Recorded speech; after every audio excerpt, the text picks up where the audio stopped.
The day Sophia Dalton rode into Twin Falls, Montana Territory in the summer of 1878, 3 men died before sunset, and the whispers started before the last body hit the ground. She sat atop a dusty mare, her auburn hair tangled with trail dirt, her green eyes rimmed red from crying and lack of sleep. The dress she wore had once been fine, but now it hung torn at the hem, stained with what looked like blood that was not her own. She was 20 years old and looked like she had aged a decade in the span of a week. The townspeople who saw her arrive would later swear they felt a chill despite the Montana heat, as if death itself had followed her through the mountain pass. Sophia had not wanted to come to Twin Falls. She had been heading to Butte to meet her aunt, the only family she had left after the wagon train massacre that had killed her parents, her younger brother, and 17 other souls. She had survived by hiding beneath her mother's body for 6 hours while the raiders picked through the wreckage. When she finally crawled out, covered in her mother's blood, the sun was setting and the vultures were already circling. She had walked for 2 days before a passing freight wagon picked her up, and the driver had agreed to take her as far as Twin Falls. The freight driver, a man named Hutchins, had seemed kind enough at first. But on the second day of travel, his intentions became clear when he tried to force himself on her in the back of the wagon.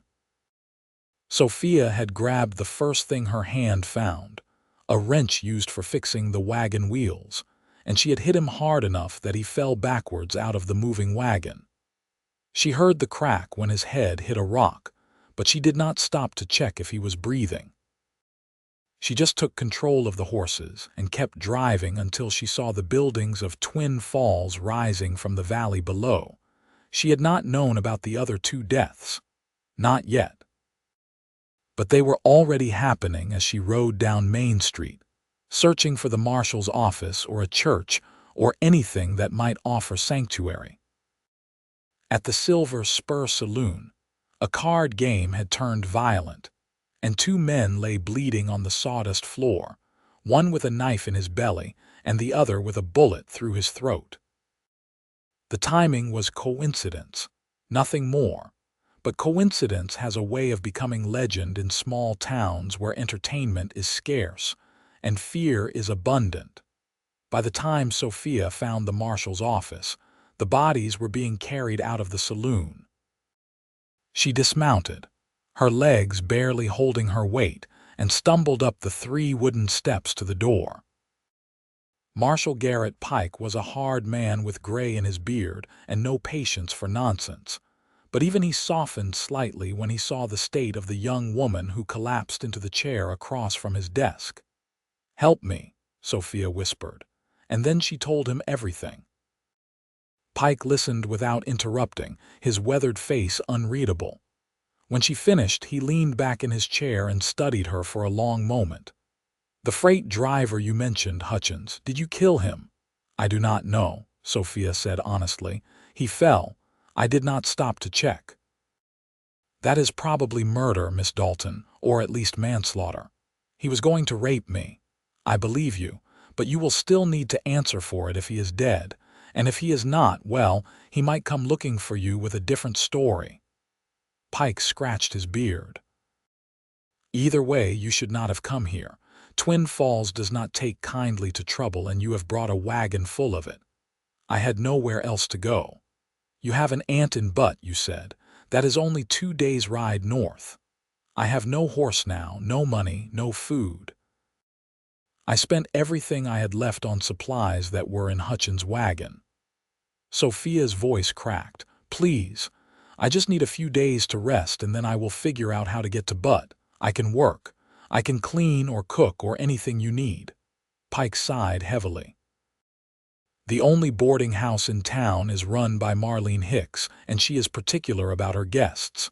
But I will talk to her. Meanwhile, you can sleep in the back room here tonight. There is a cot and it is clean enough." "Thank you," Sophia said, and she meant it with her whole heart. but gratitude would not be enough to change what was already in motion. By morning, the entire town knew about the young woman who had arrived just as 3 men died.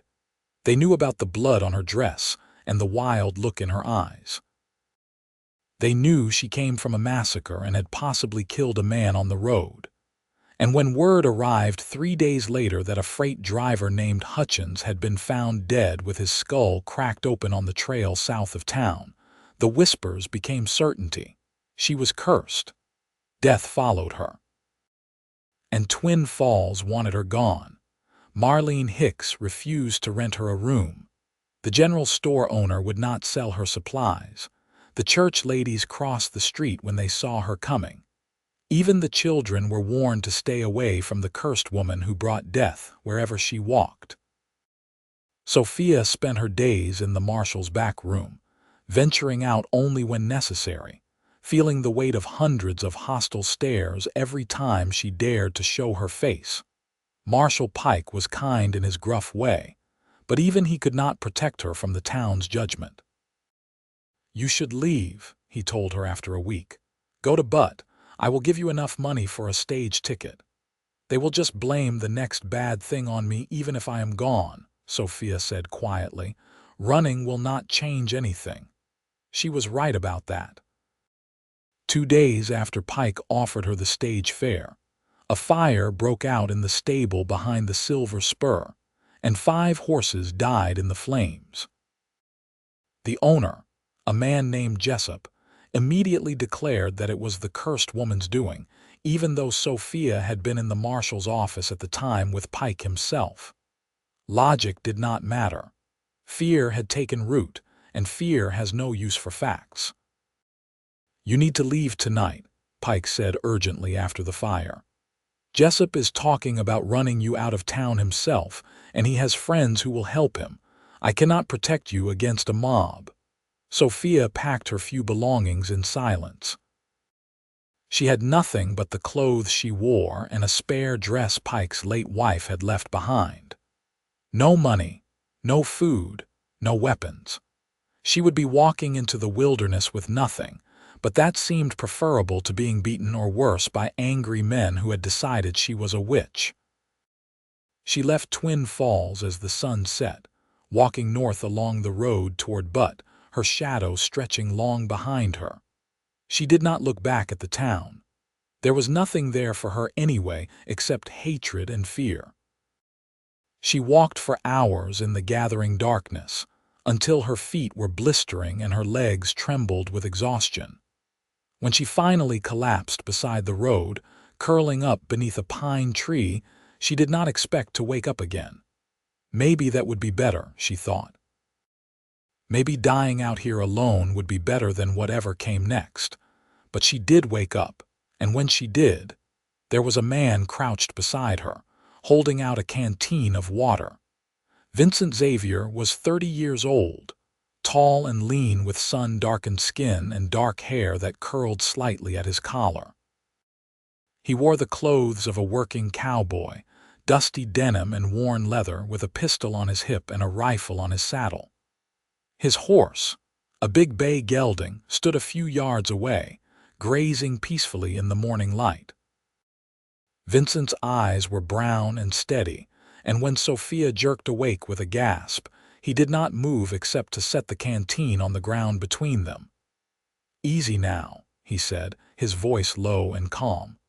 "I am not going to hurt you. You looked like you could use some water." Sophia stared at him, her heart pounding. Every instinct screamed at her to run, but she was too weak, too tired. "Who are you?" "Name is Vincent Xavier. I have a ranch about 10 miles west of here. I was heading into Twin Falls for supplies when I saw you lying here. Are you hurt?" "No. Just tired." Sophia reached for the canteen slowly, half expecting him to snatch it away as some cruel joke, but he just nodded and sat back on his heels, giving her space. She drank deeply, the water cool and sweet, and felt tears prick her eyes at the simple kindness of it. "You come from Twin Falls?" Vincent asked. Sophia hesitated, then nodded. "They wanted me to leave." "Why? because they think I am cursed. She said it flatly, without emotion, because she had no energy left for feeling anything. People die when I am around, or so they believe. Vincent studied her for a long moment. You do not look cursed to me. You look half-starved and exhausted. When did you last eat? 2 days ago, maybe 3. I lost track. Come on then. Vincent stood and offered her his hand. My ranch is not far. You can have a hot meal and a proper rest before you decide where you are going next. Sophia stared at his hand. Why would you help me? You do not know me. Do not need to know you to see you need help, and I do not put much stock in curses. He kept his hand extended, patient. But if you would rather keep walking, I will not stop you. I will give you some food and water for the road either way. It was the either way that decided it. He was not trying to force her or manipulate her. He was just offering, and he would respect whatever choice she made. That was more respect than anyone in Twin Falls had shown her since she arrived. Sophia took his hand and let him pull her to her feet. The ride to Vincent's ranch was quiet. Sophia sat behind him on the big bay, holding on to his waist, too tired to feel embarrassed by the intimacy of it. The horse moved at an easy walk, and the rhythm of it nearly put her to sleep again. She forced her eyes open, watching the landscape change as they moved west into the foothills. The land here was beautiful, rolling grassland studded with pines, mountains rising blue in the distance. It looked peaceful, untouched by the violence and fear that had defined Sophia's last few weeks. Vincent's ranch was small but well maintained. A log cabin with a stone chimney, a barn and corral, a chicken coop, and a vegetable garden surrounded by a split-rail fence. It was the kind of place a man built with his own hands, every board and beam placed with care. Vincent helped Sophia down from the horse and led her to the cabin. I live alone, he said as he opened the door. So the place is not much to look at, but it is clean and the food is decent. The inside of the cabin was simple and tidy. A large room with a fireplace, a table and chairs, a rocking chair and a bed in one corner. A door led to what looked like a small storage room. Everything was made of rough wood, but it was solid and well built. Vincent pulled out a chair at the table and gestured for Sophia to sit. I will make you something to eat. You just rest. Sophia sat, watching as he moved around the small kitchen area with the ease of long practice. He built up the fire in the stove, pulled out a cast iron skillet, and started frying bacon and eggs. The smell made Sophia's stomach clench with hunger so intense it was painful. When he set the plate in front of her 10 minutes later, she had to force herself not to wolf it down like an animal. Vincent sat across from her with his own plate, eating slowly, not watching her. You can stay here as long as you need, he said after a while. I have got a spare bedroll. You can sleep in the storage room. It is small but private. Why are you doing this? Sophia asked, genuinely confused. You do not know anything about me. I know you are in trouble and you need help. That is enough. Vincent looked up from his plate, meeting her eyes. I do not believe in curses, Miss Dalton. I believe in bad luck and bad timing and people who are too quick to judge. Whatever happened to you, you do not deserve to be sleeping on the side of the road, half dead from hunger. How do you know my name? You talked in your sleep last night. You said it a few times along with some other things. His expression softened. You have been through something terrible. I am sorry for that. Sophia felt tears well up, and she looked down at her plate quickly, not wanting him to see. She had not cried since the wagon train massacre, had not let herself feel anything at all. But this stranger's kindness was breaking through the walls she had built around her heart, and she did not know how to stop it. Thank you, she whispered. They finished eating in silence, and then Vincent showed her to the storage room. It was barely big enough for the bedroll he laid out, but it had a small window and a door that closed, and it was the most privacy Sophia had had in weeks. She lay down fully clothed and fell asleep before Vincent even left the room. She slept for 14 hours straight, and when she woke, the sun was rising again. For a moment she could not remember where she was, and panic seized her. Then she heard the sound of someone whistling outside, and it all came back. The cowboy, the ranch, the offer of help with no strings attached. She got up slowly, her body aching but stronger than it had been in days, and went out to the main room. Vincent was not inside, but there was fresh bread on the table and a pot of coffee staying warm on the stove. Sophia poured herself a cup and took it outside. Vincent was in the corral, working with a young horse, a buckskin filly who was dancing at the end of a long rope. He saw Sophia and waved but did not stop what he was doing. She sat on the porch step and watched him work, sipping her coffee, feeling something close to peace for the first time in forever. After an hour, Vincent brought the filly back to the barn and came over to the porch. "You look better," he said, sitting beside her. "How do you feel?" "Better." "Thank you for everything. You do not have to keep thanking me." He stretched his legs out, crossing them at the ankle. "What are your plans?" "I do not know," Sophia admitted. "I was going to stay with my aunt, but I have no money for the stage and I cannot walk that far." "You could stay here," Vincent said. "For a while anyway. I could use help with some things. The garden needs weeding and the chickens need tending. I am not much of a cook either, so if you can do better than bacon and eggs, I would count that as a fair trade for room and board." Sophia looked at him, searching his face for any sign of ulterior motives. But he just looked tired and honest, a man who worked hard and lived alone and would not mind some help and company. "Are you sure? The people in Twin Falls think I bring death. What if they are right?" "Then I will die someday, just like everyone else." Vincent smiled slightly. "I will take my chances." So Sophia stayed. At first it was just for a few days until she got her strength back. But days turned into weeks, and weeks turned into a month, and she found herself settling into the rhythm of life on the ranch. She weeded the garden and harvested vegetables. She fed the chickens and collected eggs. She cooked meals that were more elaborate than Vincent had eaten in years, stews and roasts and pies made from wild berries she picked in the hills. In return, Vincent taught her how to ride properly, how to shoot a rifle, how to mend a fence and doctor a sick animal. They worked together during the day and sat on the porch in the evenings, talking about everything and nothing, watching the sun set over the mountains.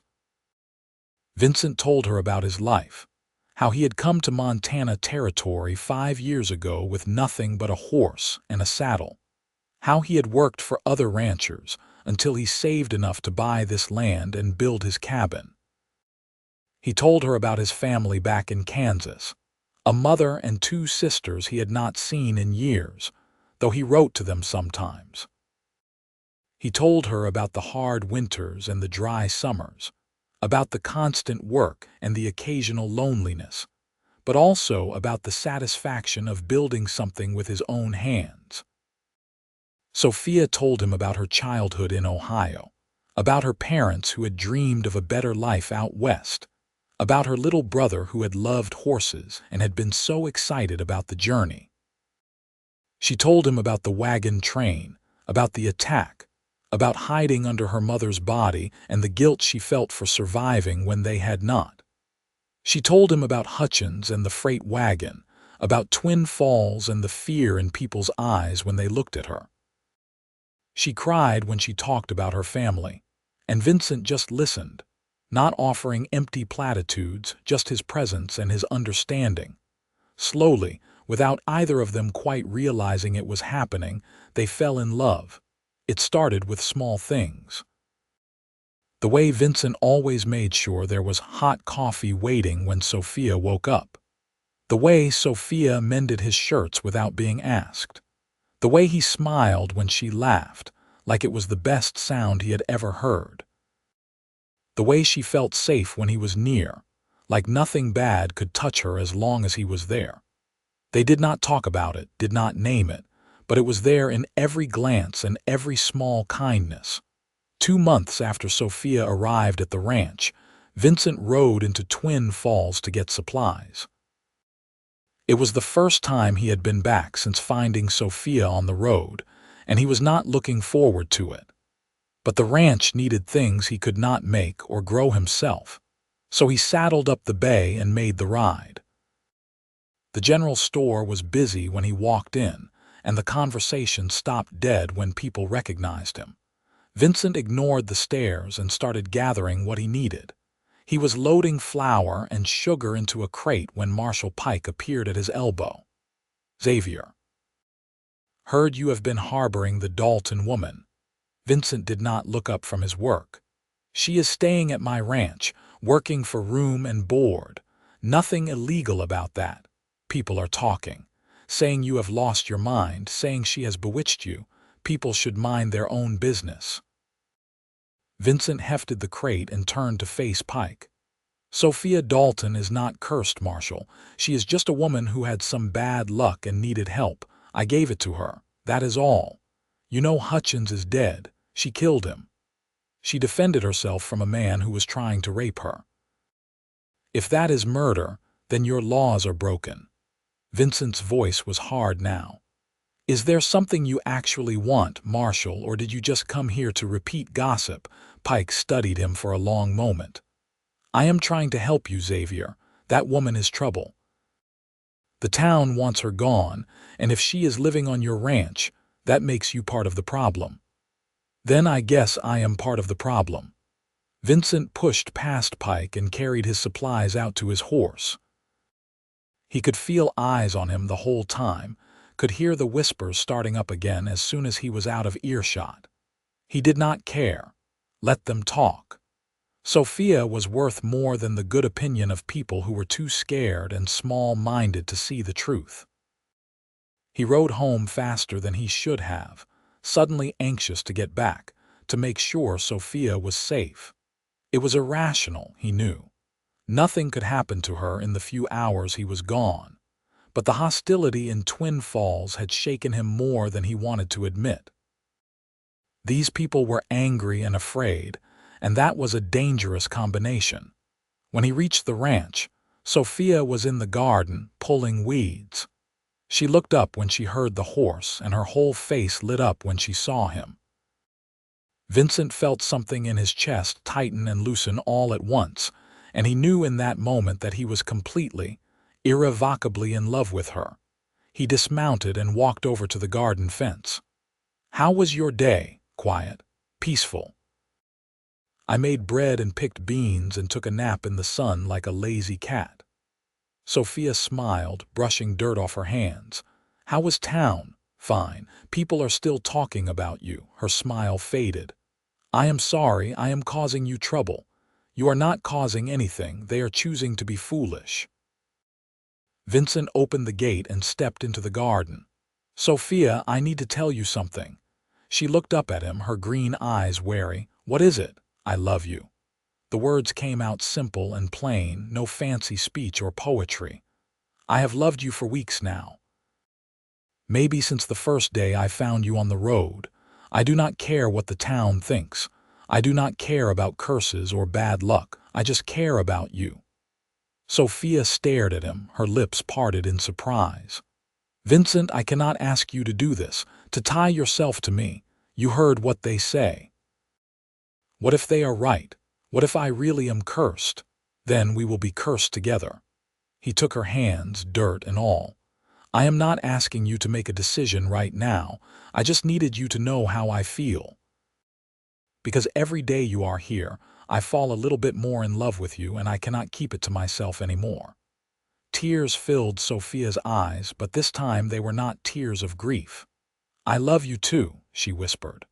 "I have been too scared to admit it, even to myself. But I love you, Vincent. You are the only good thing that has happened to me since I lost my family." Vincent pulled her into his arms, holding her tight against his chest, and Sophia clung to him like he was the only solid thing in a world that had tried its best to destroy her. They stood like that for a long time, in the middle of the garden with the sun warm on their backs, and for those few minutes nothing else existed except the two of them. That night, they sat on the porch as usual, but everything felt different. Vincent held Sophia's hand, their fingers intertwined, and they talked about the future. About whether Sophia should still try to go to Butt, or whether she should stay at the ranch permanently. About whether they should get married, and what that would mean. About whether the town would ever accept her, or whether they would spend the rest of their lives as outcasts. "I do not care if they accept me," Sophia said. "I just do not want to make your life harder." "My life is better with you in it," Vincent said firmly. "That is all that matters to me." They decided to wait a little longer before making any permanent decisions. Vincent wanted to give Sophia time to be sure, to not feel rushed into anything because she was grateful for his help. And Sophia wanted to find a way to prove to the town that she was not cursed, that she was just a woman who had survived terrible things and deserved a chance at happiness. But fate, or coincidence, or whatever force governs the lives of people, had other plans. 3 weeks later, a group of riders came to the ranch. There were 5 of them, led by a man named Jessup, the same man who had lost his horses in the stable fire. They rode up to the cabin in the middle of the afternoon, and Vincent was in the barn when he heard them coming. He grabbed his rifle and walked out to meet them, positioning himself between the riders and the cabin where Sophia was inside making dinner. "Can I help you, gentlemen?" Vincent said, his voice cold and level. Jessup leaned forward in his saddle, his face hard. "We came to talk some sense into you, Xavier. That woman you are harboring is a danger to everyone around her. We want her gone." "Sophia is not going anywhere. This is my land and she is my guest. You have no right to come here making demands." "We have every right to protect our town," another man said. 4 more people have died since she came here. 4, that is not coincidence. 4 people have died in Twin Falls in 3 months, in a town of 200 people. Vincent shook his head. "That is called life, not a curse." "People die. It is tragic, but it happens." "Not like this," Jessup insisted. "Old man Carter fell off his roof. Sarah Brennan died in childbirth. The Simmons boy drowned in the creek. And just last week, Tom Ridley got kicked by his horse and broke his neck, all since that woman came to town." "And how many people died in the 3 months before Sophia arrived?" Vincent asked. "How many died the 3 months before that? I bet if you actually counted, you would find the numbers are about the same. You are just noticing now because you are looking for reasons to blame her." "You are defending her because you are under her spell," Jessup spat. "Everyone knows it. You were a sensible man before she got her hooks into you."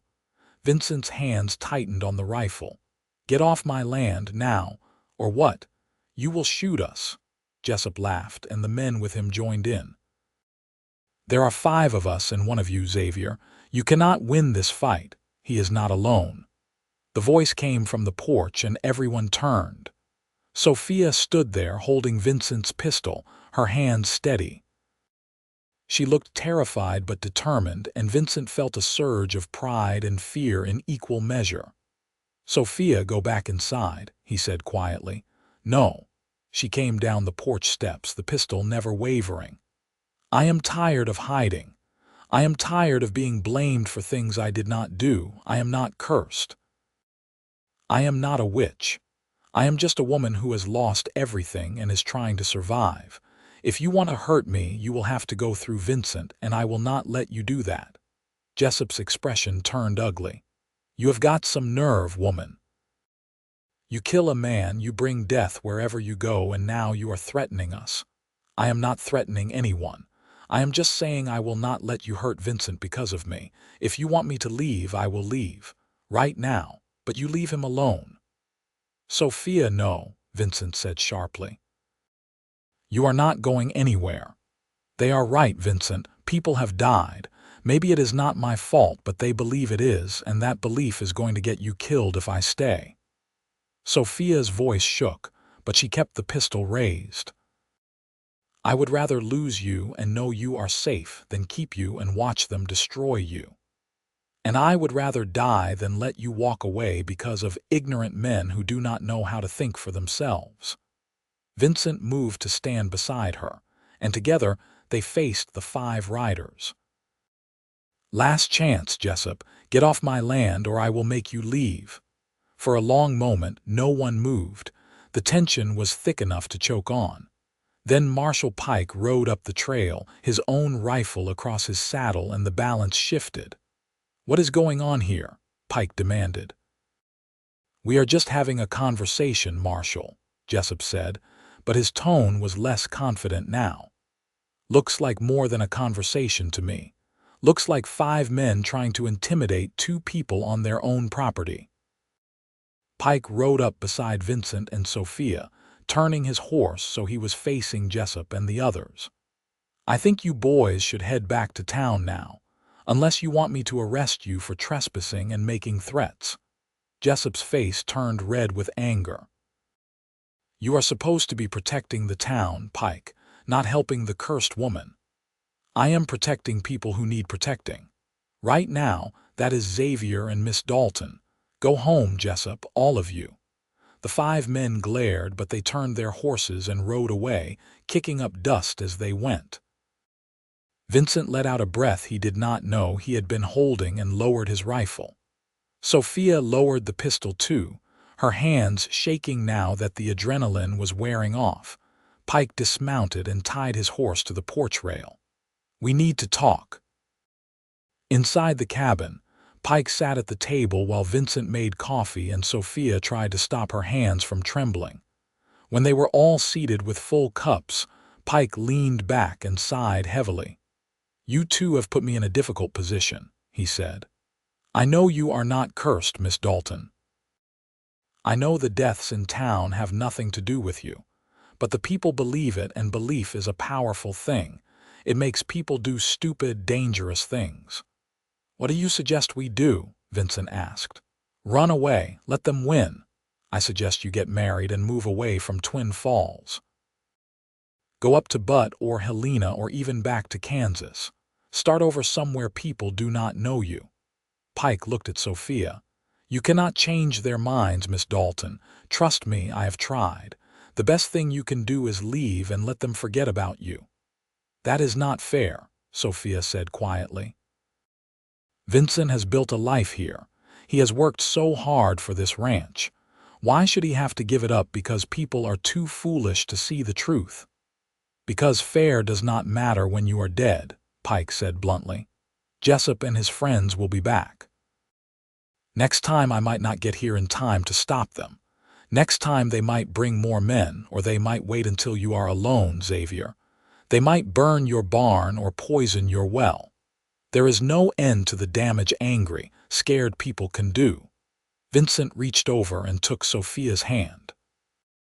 What do you want to do? Sophia looked at him, her eyes bright with unshed tears. I do not want you to lose everything because of me.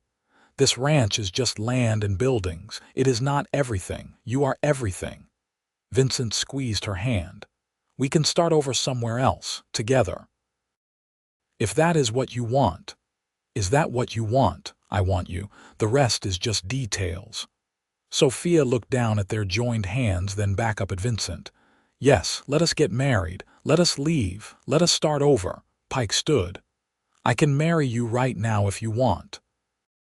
I am authorized to perform weddings. It will not be fancy, but it will be legal. Vincent and Sophia looked at each other, and something passed between them, an understanding that needed no words. Yes, Vincent said. Let us do it now. So Marshal Garrett Pike married Vincent Xavier and Sophia Dalton in the small log cabin as the sun set outside, with no witnesses except the mountains and the sky. There were no rings, no flowers, no fancy dress or guests. Just 2 people who loved each other, speaking vows that came from the heart.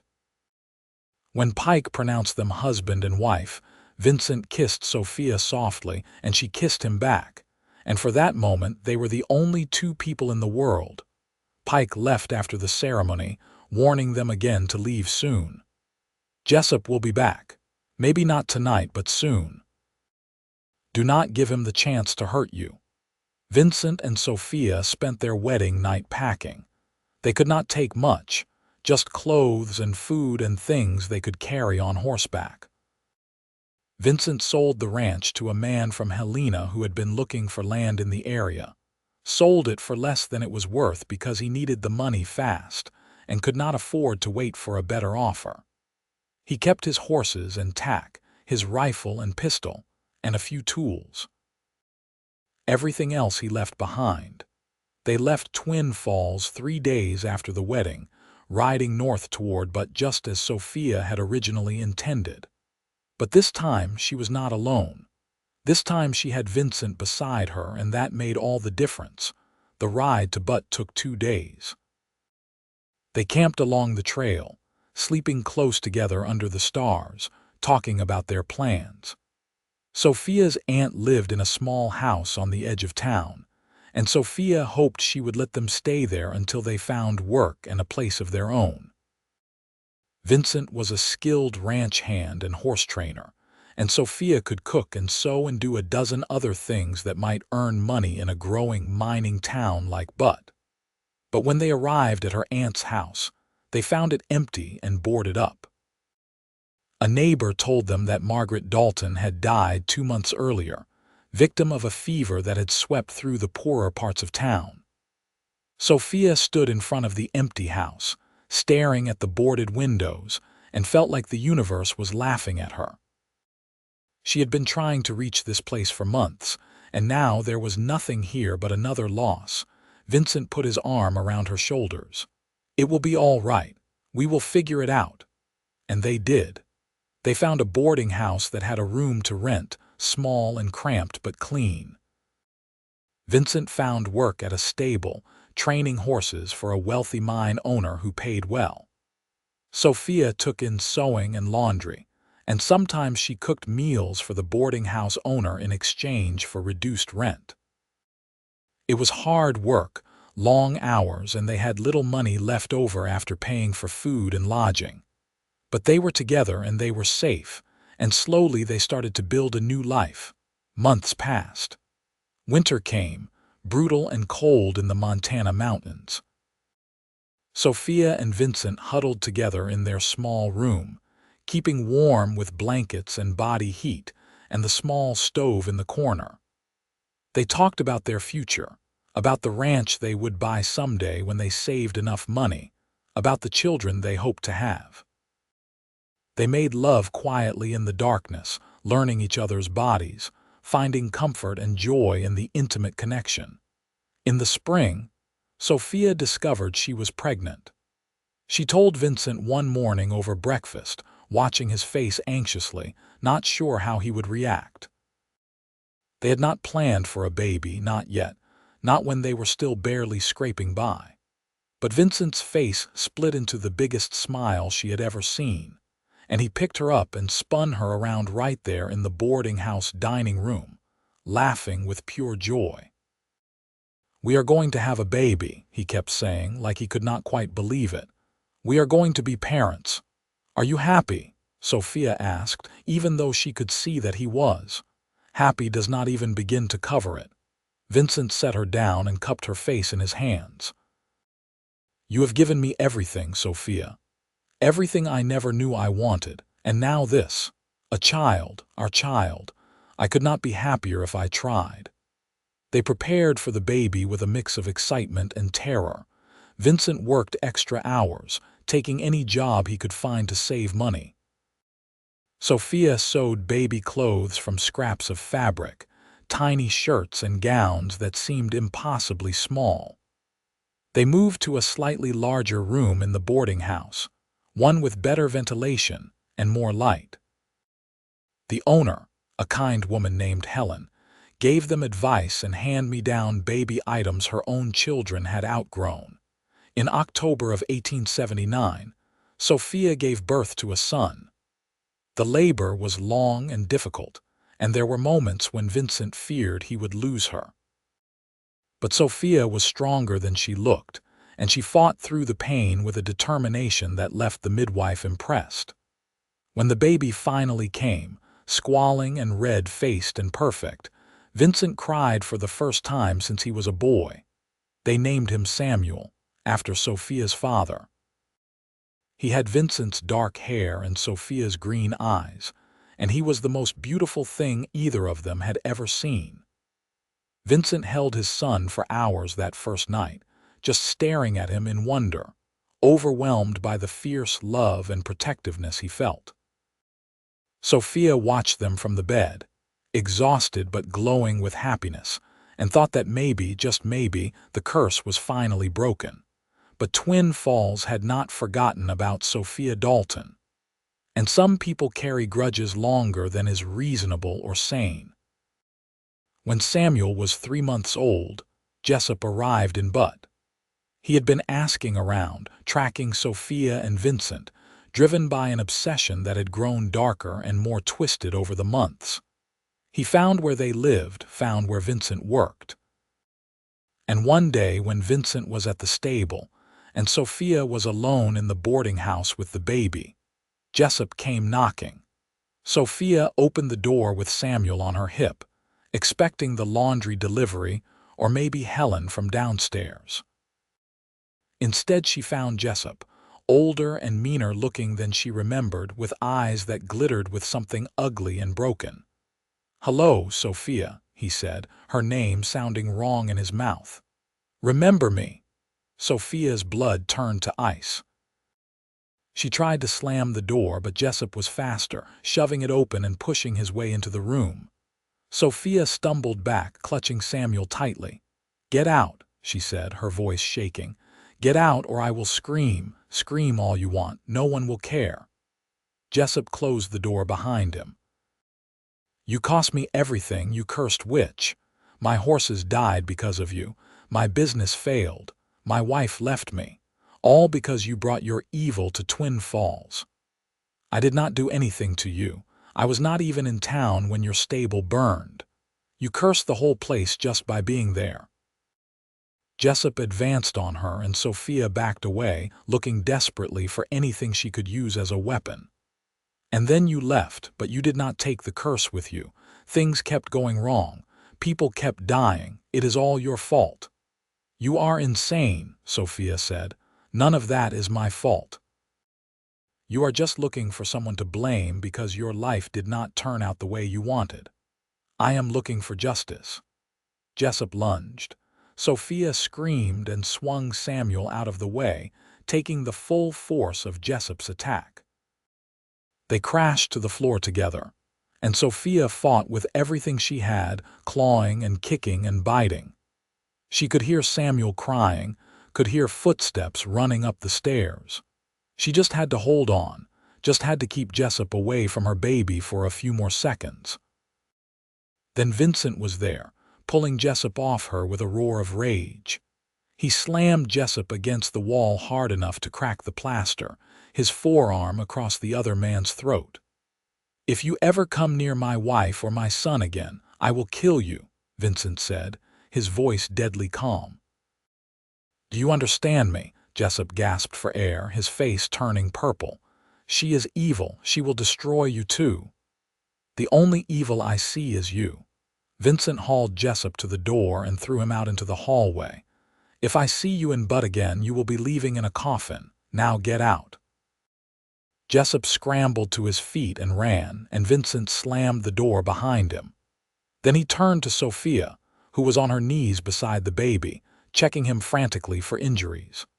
Samuel was crying but seemed unhurt, more scared than anything else. Vincent knelt beside them and wrapped his arms around them both. "It is over," he said. "He is gone. You are safe." "He will come back," Sophia said, tears streaming down her face. "He will keep coming back. Vincent, when will this end? When will people stop blaming me for things I did not do?" "It ends now." Vincent pulled back and looked her in the eyes. "We are not running anymore. We are not letting men like Jessup control our lives. Tomorrow I am going to the marshal here and telling him what happened.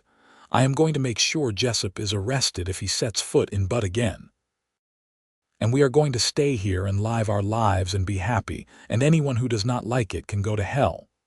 Sophia laughed through her tears, a slightly hysterical sound. "You sound very confident." "I am confident in us, in you. You are the strongest person I know, Sophia. You have survived things that would have broken most people. You are not cursed, you are blessed, and I am blessed to have you." Vincent kissed her forehead. "No more running." "Agreed, agreed," Sophia whispered. The next day, Vincent went to the marshal and filed a report about Jessup's attack. The marshal, a no-nonsense man named Cooper, promised to keep an eye out and arrest Jessup if he caused any more trouble. Jessup was never seen in Butt again. Whether he left Montana Territory entirely or just moved on to harass some other unfortunate soul, they never knew and did not care. What mattered was that he was gone from their lives. Life settled into a new normal. Vincent continued working at the stable, and his reputation as a skilled horse trainer grew. He started getting requests from wealthy clients, people who would pay good money for a well-trained horse. Within a year, he had saved enough to buy a small plot of land just outside Butt, 10 acres with a creek running through it. It was not as big as his ranch in Twin Falls, but it was theirs, and that made it perfect. They built a small house together, just 2 rooms at first with plans to add on later. Vincent worked on it every spare moment, and Sophia helped when she could, holding boards while he hammered nails, mixing mortar while he laid stones for the fireplace. Samuel grew from a baby into a toddler, running through the construction site with fearless energy, chattering in the half-language of small children. Sophia made friends with other women in Butt, women who did not know or care about her past. She joined a sewing circle and helped organize charity drives for families who had fallen on hard times. She discovered she had a talent for baking, and she started selling pies and cakes at the general store, earning a little extra money that they saved toward expanding their land. 3 years after they left Twin Falls, Sophia gave birth to twins, a boy and a girl. The boy they named Peter, and the girl they named Rose. The delivery was easier this time, and the babies were healthy and strong. Vincent joked that they were trying to build their own town with all these children, and Sophia laughed and said maybe they were. They added on to the house, giving the children their own room. They bought more land, extending their property to 20 acres, then 30. Vincent built a small barn and bought horses to train, turning his skill into a thriving business. Sophia's baking became so popular that she had orders weeks in advance, and she hired 2 local women to help her keep up with demand. The years passed in a blur of hard work and simple joys. Samuel grew into a serious, thoughtful boy who loved books and horses in equal measure.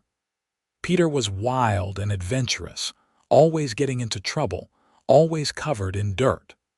Rose was the peacemaker, gentle and kind, with her mother's green eyes and her father's steady temperament.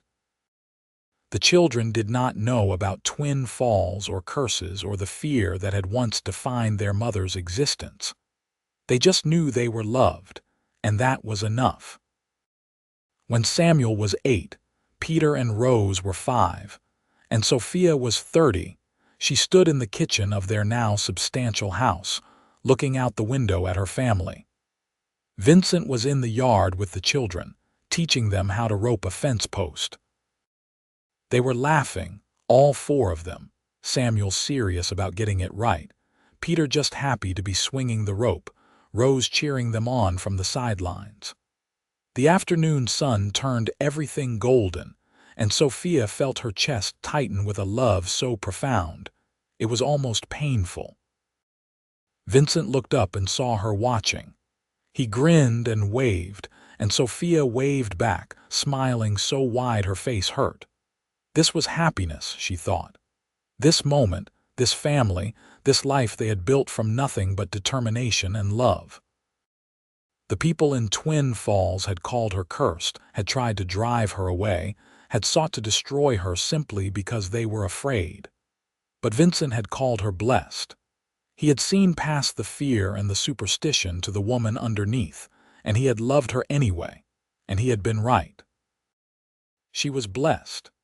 Not because bad things stopped happening or because life became easy, but because she had found someone who believed in her, who stood beside her when the world turned hostile, who built a life with her stone by stone and day by day. She was blessed because she had Vincent, and she had their children, and she had this home that was filled with love and laughter and all the things that mattered. That evening, after the children were in bed, Sophia and Vincent sat on the porch as they had so many times before. The air was cool and sweet with the scent of pine, and stars filled the sky from horizon to horizon. Vincent had his arm around Sophia's shoulders, and she leaned into him, content. "You ever think about Twin Falls?" Sophia asked quietly. "Sometimes. Mostly I just feel sorry for them." Sorry for them. They let fear make them cruel. They drove away a good woman because they were too small-minded to see the truth. That is a kind of poverty that no amount of money can fix. Vincent kissed the top of her head. "Their loss was my gain, though, so I cannot be too angry." Sophia tilted her head back to look at him. "Do you ever regret it, giving up your ranch for me?" "Never, not once, not for a single second."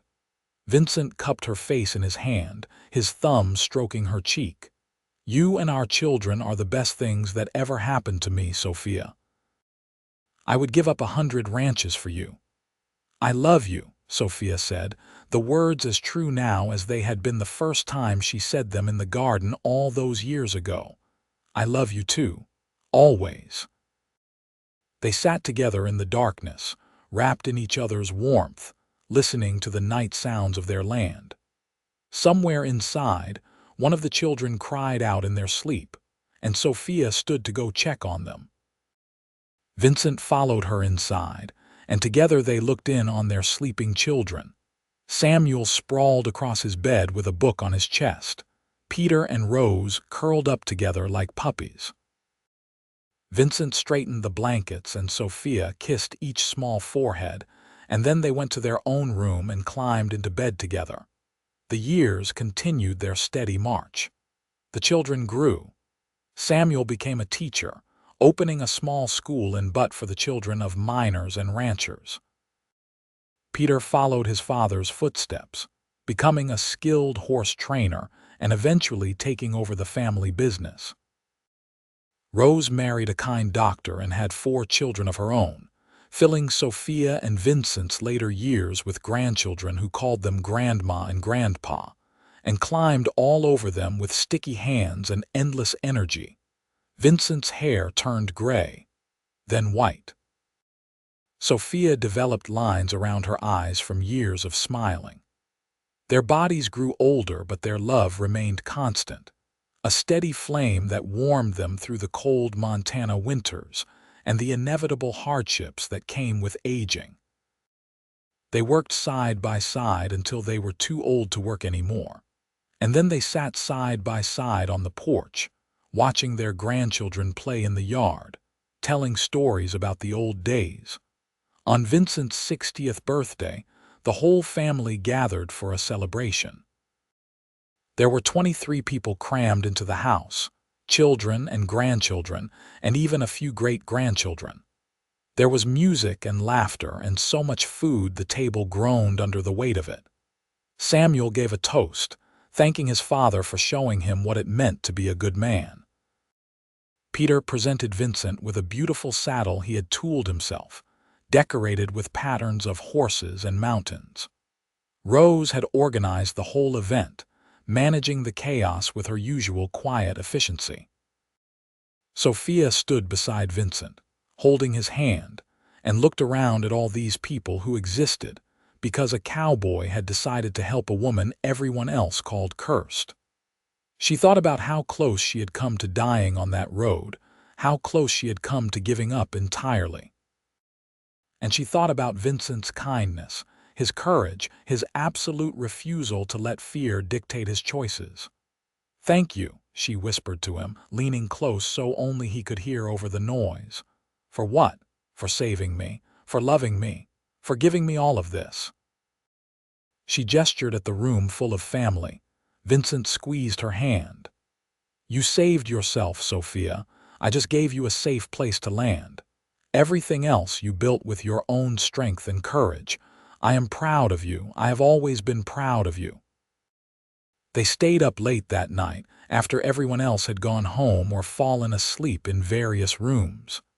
They sat on the porch in their usual spot, wrapped in a quilt against the autumn chill, watching the stars wheel slowly overhead. They did not talk much. They did not need to. After 30 years together, silence was as comfortable as conversation. "I have been thinking," Vincent said eventually, "about Twin Falls." "What about it?" "I think we should go back, just for a visit. I want to see if it is still there, if people still remember you." Sophia was quiet for a long moment. "Why?" "Because I want them to see what you became. I want them to see that their curse was just superstition and fear, that you went on to live a good life, that their rejection did not destroy you." Vincent turned to look at her.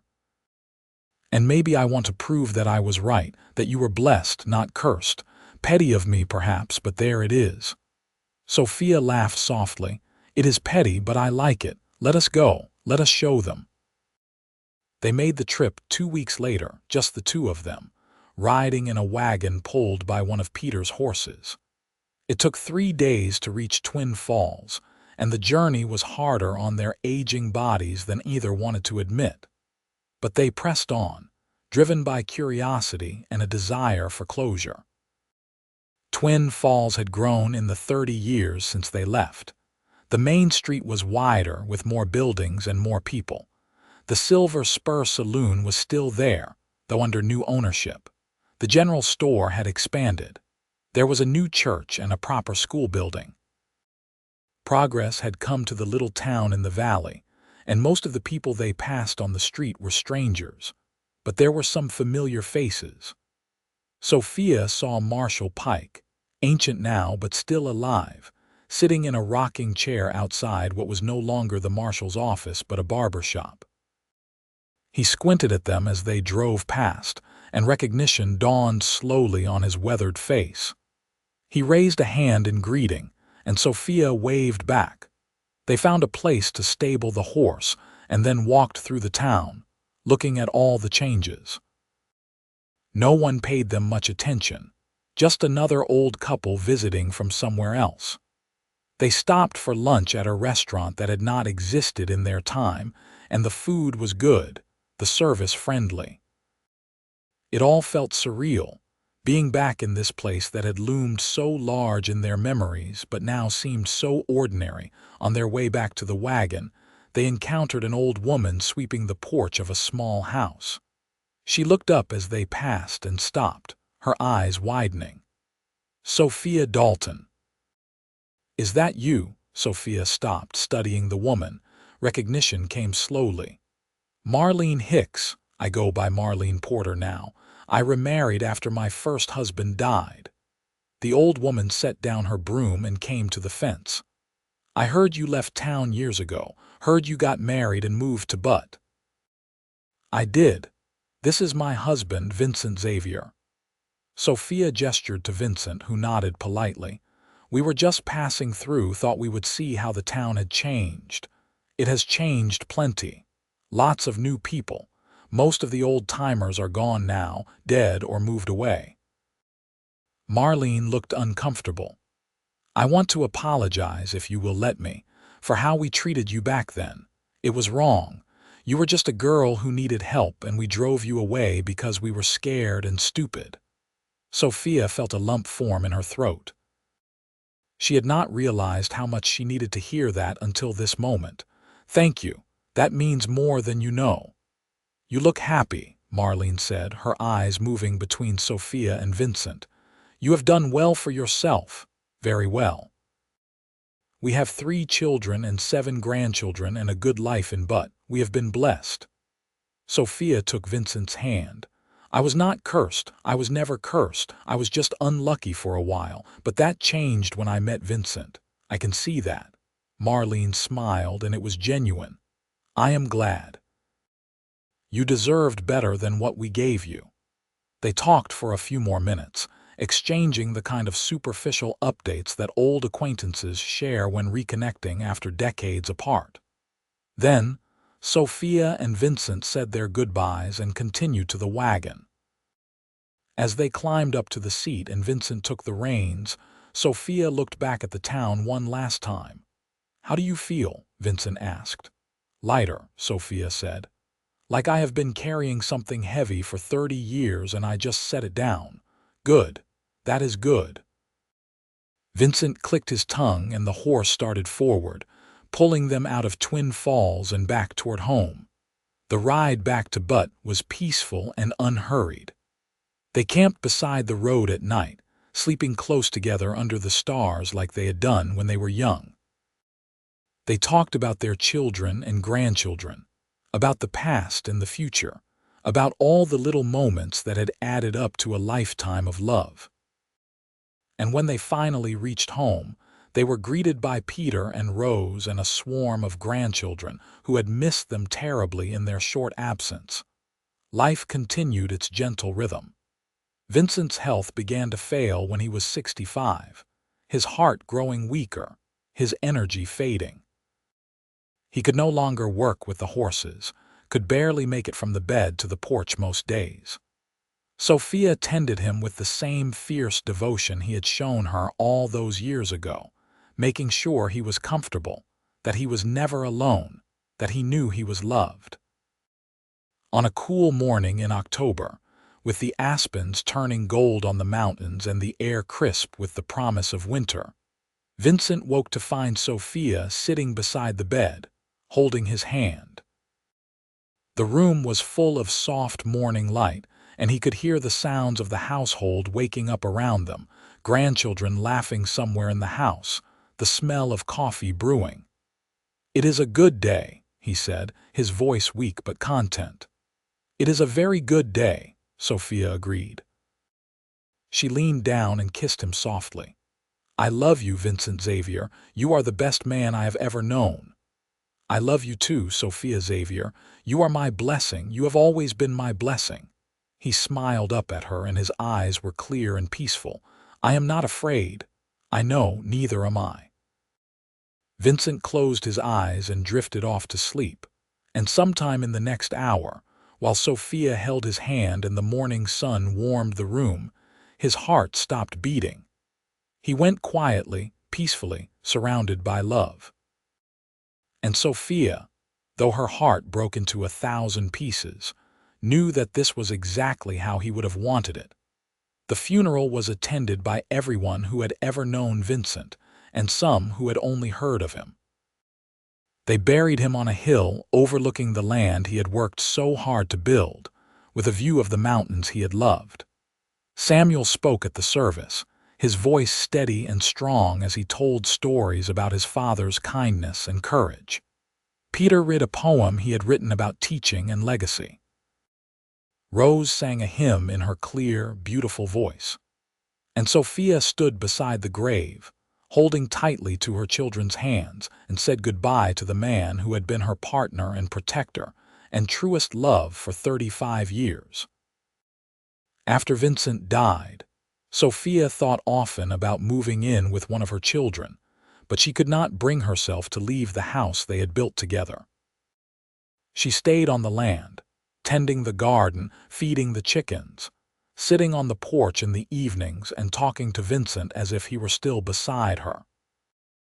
Her children and grandchildren visited often, making sure she was never alone for long, bringing her food and companionship and all the love she could ever need. Sophia lived for another 12 years after Vincent's death. She saw 2 more great-grandchildren born. She celebrated Samuel's marriage to a lovely woman who shared his passion for teaching. She watched Peter expand the horse training business into something Vincent would have been proud of. She held Rose through 2 miscarriages and rejoiced with her when she finally had a 5th healthy child. And every evening, Sophia sat on the porch and looked out at the land and thought about the journey that had brought her here. She thought about the wagon train massacre and the fear in Twin Falls and the cowboy who had found her on the side of the road and decided she was worth saving. She thought about all the people who had called her cursed and the one man who had called her blessed. And she knew, with absolute certainty, that Vincent had been right all along. When Sophia died peacefully in her sleep at the age of 72, her children buried her beside Vincent on the hill. They carved into her headstone the words Vincent had spoken to her so many years ago. She was blessed. And below that, in smaller letters, and she blessed everyone she touched. The ranch stayed in the family for generations. Peter's children took it over, and then their children, each generation adding to it and improving it while honoring the foundation that Vincent and Sophia had built. The story of the cursed woman and the cowboy who saved her became family legend, told to every new child as they grew old enough to understand. And always, the moral of the story was the same. Fear makes people cruel, but love makes them brave. And sometimes the greatest act of courage is to look at someone everyone else has rejected and see their worth. Twin Falls eventually forgot about Sophia Dalton entirely. The few people who remembered her passing on stories that grew more distorted with each telling, until she became just another ghost story, another piece of Western folklore that may or may not have been true. But in Butte, and on the land that stretched out beneath the Montana mountains, Sophia's legacy lived on in the people who loved her and the family that grew from the seeds she and Vincent had planted together. And if love can be considered a kind of blessing, then Vincent Xavier was right all along. Sophia Dalton was not cursed. She was blessed beyond measure, and she blessed everyone fortunate enough to know her. The town had called her cursed and tried to drive her away, but the cowboy had called her blessed and built a life with her that proved them all wrong in the most beautiful way possible. Their story ended not with tragedy or bitterness, but with love that lasted a lifetime and beyond, with children and grandchildren who carried their names and their values forward into the future, with a legacy of kindness and courage that would never be forgotten by those who mattered most. And in the end, that was more than enough. It was everything.